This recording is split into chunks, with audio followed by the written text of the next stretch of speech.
with Bev Brown and Nancy Arlen. Ladies, with your permission, I'd like to digress just another minute. We have another charity coming in here, and it's coming up here this Saturday. And due to, I suspect, strongly, the old geezer's machinations here, didn't get the scheduling done the way probably I should have. Oh, well, I don't think you can take the blame for that. I kind of thought maybe we had Joni Keys, and also Tim Serby was going to be with us this morning. So I've got to make a public apology to them on air, lady and gentlemen.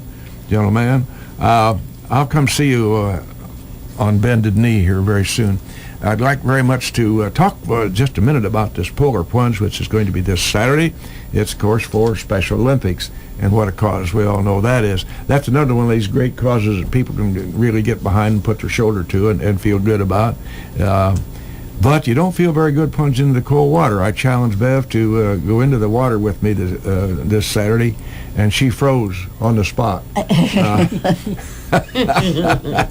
So check in this morning, or this Saturday morning at 10 o'clock at the Knights of Columbus. That's out there on the east side of Broadway. We all know what a great spot that is. And that's going to be this Saturday, March the 17th. And the plungers, those who are going to get a little cold, will be bused to and from the beach side. Do we have a caller? Yeah, hang on. All right, sir. Girls, if you wish to share a headset, and Mrs. Busby and I will share a headset, and when Mr. Ash gives us the okay, I think we're going to say go ahead, caller. And go right ahead, please, caller. Thank you for calling in. Yeah, this is Ryan Curry. We're going to talk about the polar plunge this morning, possibly? Yes, we're trying that very thing, Ryan, right, just as you called in, sir.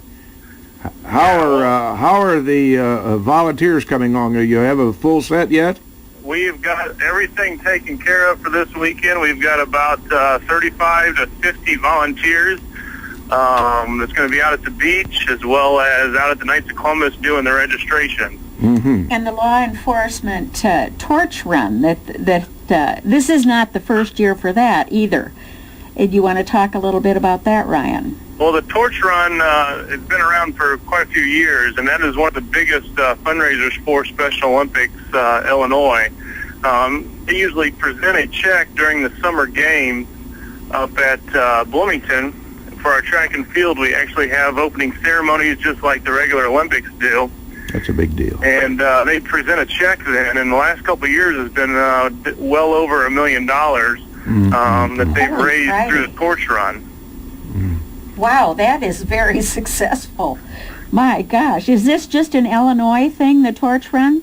I'm not for sure. I would assume that other states have seen the success of the torch run and have taken it on themselves, but I couldn't answer that, to be honest with you. Now, Mr. Curry, the people who are the actual plungers, that no disrespect intended, can wear just anything they want. Don't some go in costume and so forth? Yeah, the only thing they can't wear is a wetsuit. Oh, well, that would be cheating. Well, that'd be cheating, wouldn't it? Yeah. Now, Ryan... Well, come on. It's going to be 74 degrees on Saturday. The water's probably in the upper 50s, lower 60s, so you don't need a wetsuit anyway. Well, I guess not. It's not really Iditarod weather, is it? No, the first polar plunge was in the end of February. And up at Lake Michigan, they always have the mega plunge that opens up the year every year. And they had 6 inches of fresh snow up there.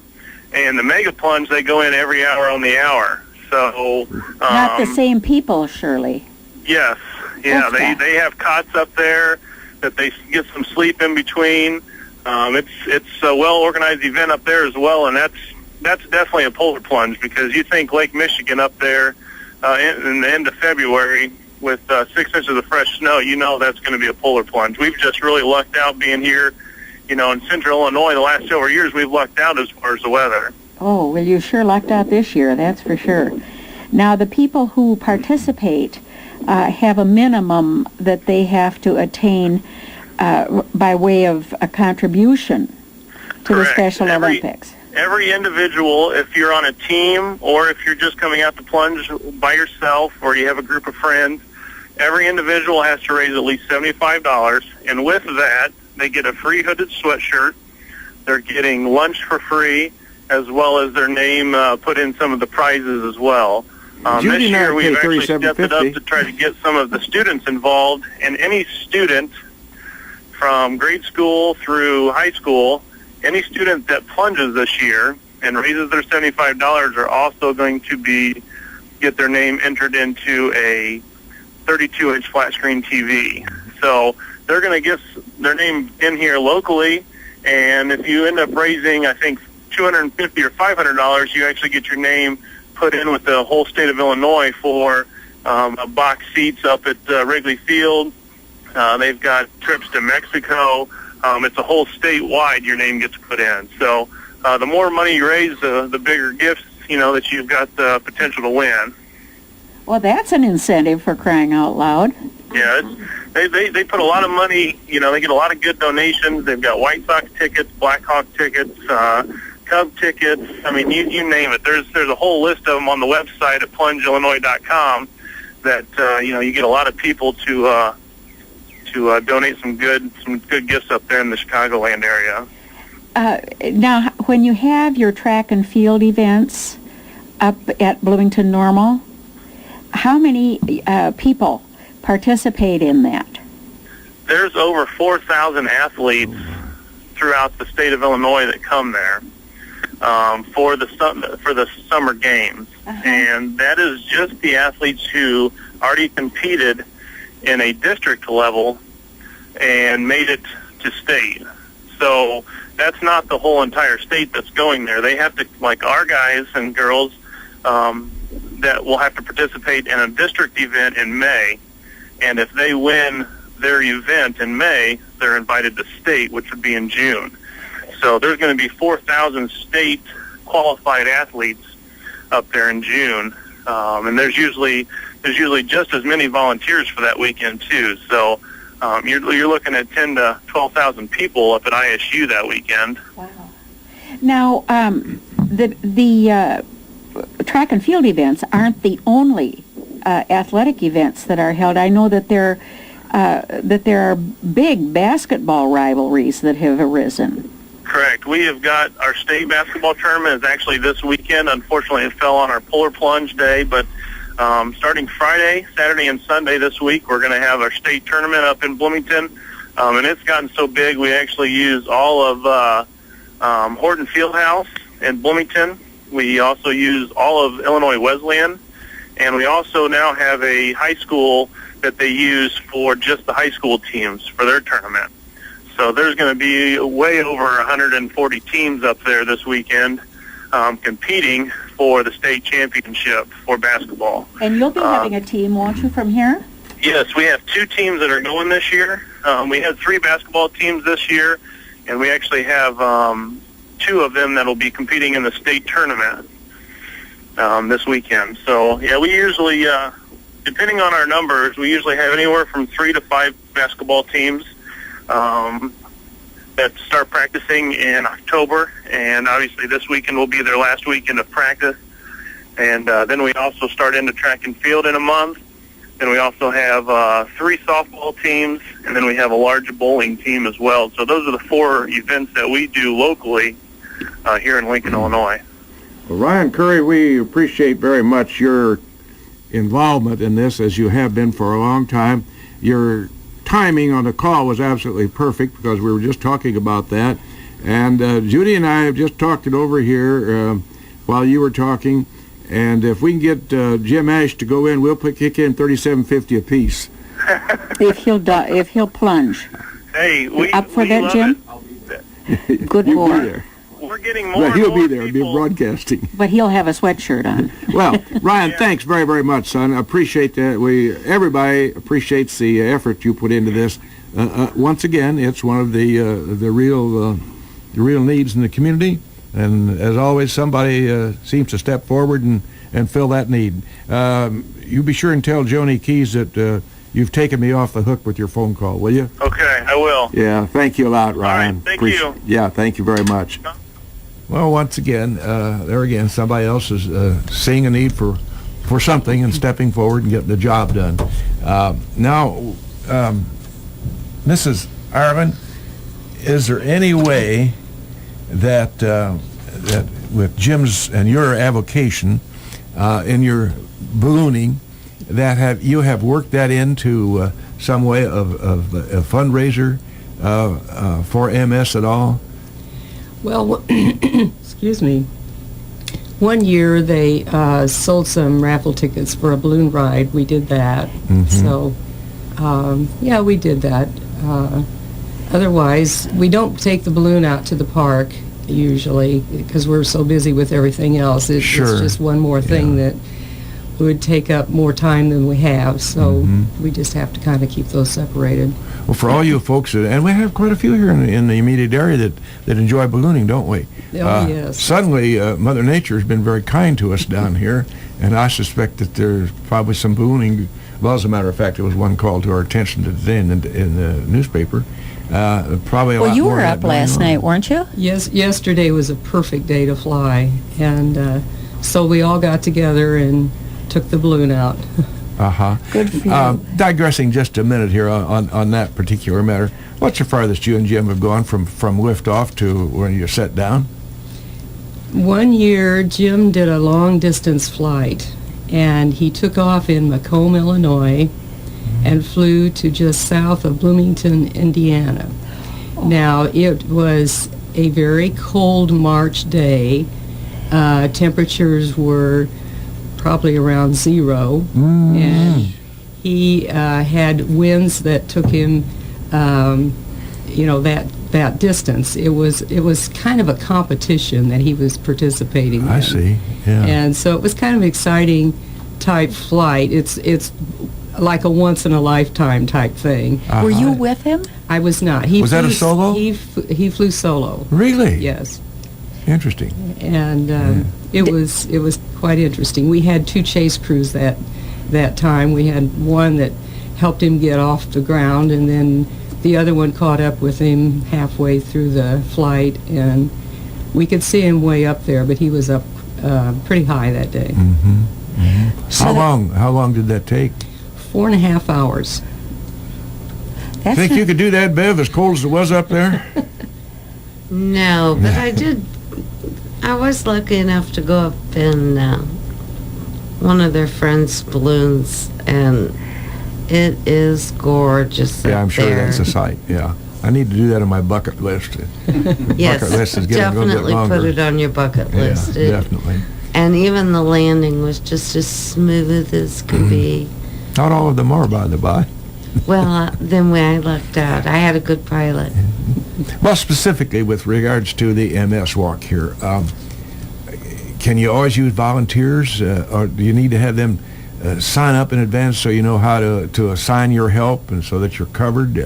How does that work, Nancy? Absolutely, we can use help in all areas, and if they would just call me at my number is 732-2339, and just say you'd like to come out and help. We'll have something for you to do. We really enjoy or appreciate all the help that we can get. Oh, undoubtedly. Now, it's not too late to form a team, is it? Oh no, we're just getting into the process of that. So Yeah. they can call and say we want to have a team, and I'll get a team packet out to them with a collection envelope that they can use to get their donations. How many people does a team consist of? It can be any number. It can be 2 or 3. It can be 10 or 12 or 15, whatever. So, no. I personally find right now is the perfect time to really get started on your personal or team fundraising efforts, because you're close enough to give people time. If you're calling long distance people for them to get checks to you, or whatever you're not pushing, you're not scrambling Right. at that last moment. You can do it in a relaxed manner and in a methodical manner, and really get out there and earn And a make lot it of- work. raise a lot of money and work it right. We had a friend who always said, well, I work better when my back's against the wall.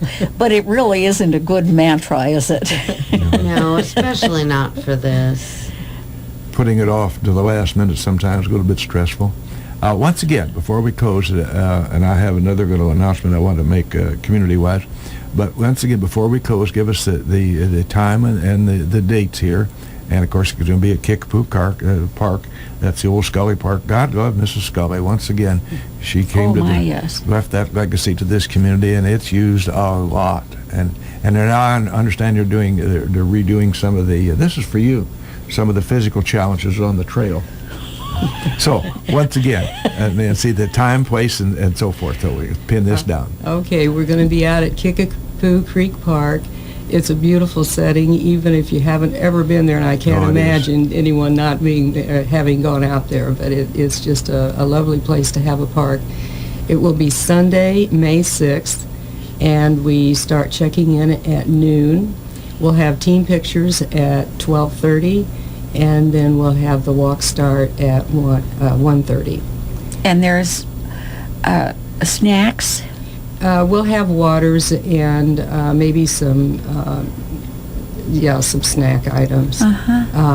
We're going to have a silent auction. We have some nice things that will be on the silent auction.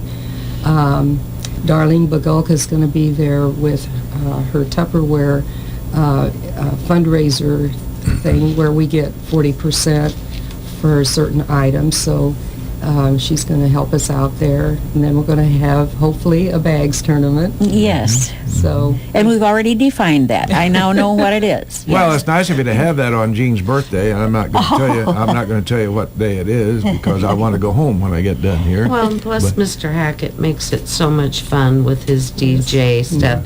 He gets a little bit silly and crazy, and That's what it's all just- about, having fun. just has so much fun. Everybody has a good time that day. You know, it's especially, Right. you know, when the weather's nice.